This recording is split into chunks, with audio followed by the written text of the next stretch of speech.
My name is Qiana Stewart. My struggle was suddenly losing my life partner. August 2024, we planned a trip to celebrate his 46th birthday in DC. We traveled to DC. We met my youngest sister and my brother-in-law.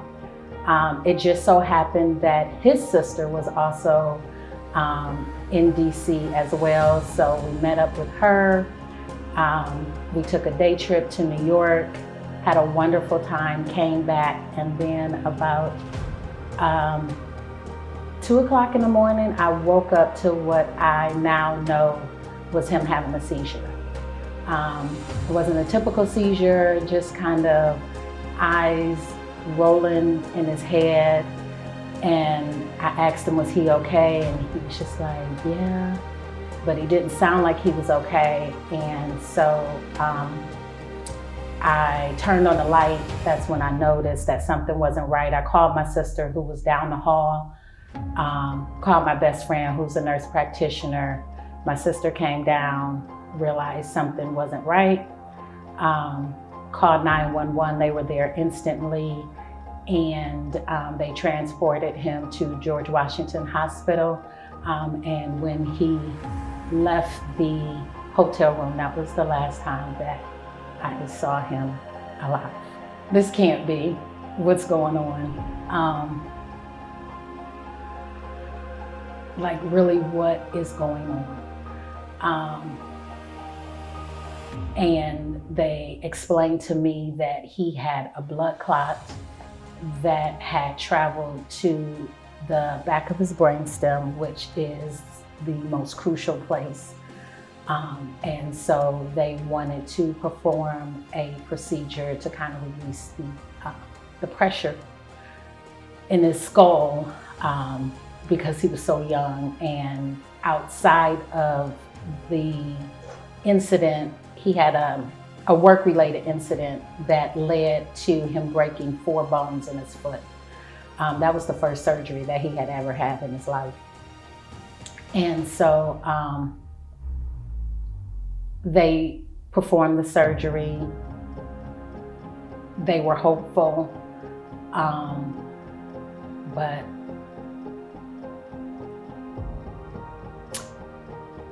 he didn't make it. And his mom, I had to call his sister. His sister came to the hospital because she was in town as well. Now, none of us live in the DC area, but also 2 of his best friends lived in DC. So they were all there calling his mom. His mom and his dad came. The next day, my mom came, and we were just kind of watching, waiting, trying to see what would happen. And I remember it was Sunday evening, and the neurologist came and pretty much said that there was no brain function, no cognitive function left. So should he survive, he wouldn't be able to speak. He wouldn't be able to talk. And to know Jimmy he was full of jokes, full of life, full of conversation. And that wasn't any quality of life. So his mom told me, my son loved you. I know that my son loves you. And I know that my son had plans to marry you.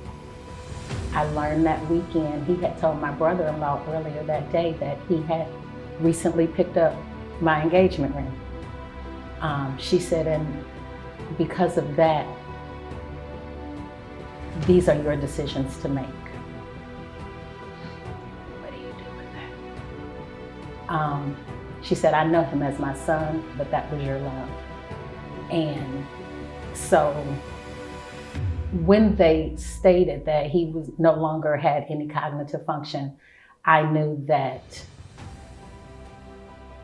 what my decision was. However, trying to give mom some time to process and wrap, I just kept it to myself. And also, we had a 4-year-old daughter at home. And that wasn't who she saw leave. So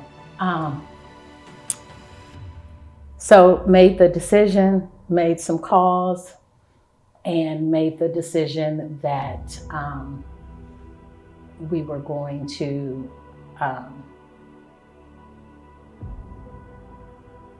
make the decision for him to no longer be on the life support.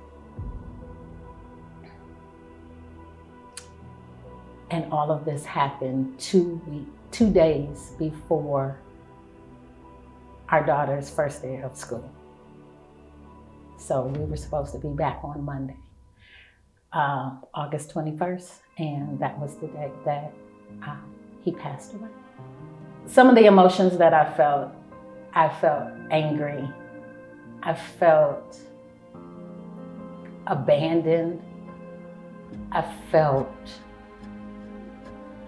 played. I felt despair, fear, because I never wanted to be a single parent. As a product of a single parent, I knew the difficulty. But I chose to exchange despair for hope. And for me, it was that I had enough within me that I could get through it. But my daughter deserved the same quality of life that she would have had if Dad was still here. It is changing. So, I would be lying to say that I have it all together, that I know what I'm doing, that I know where the strength comes from. But I really believe when people say that I've been praying for you and your daughter, I believe it, because had it been left up to me, I would have been somewhere in the fetal position, rocking back and forth. So I am continuing to believe. I am continuing to put my faith and trust in God's word. And, one Sunday, one of the associate ministers said at church that God never wastes a hurt. And that thing stuck with me. And so, as painful as this is for me, if my pain and me living this pain could bring empathy and perspective and outlook for someone else, although I don't like it, I accept my assignment.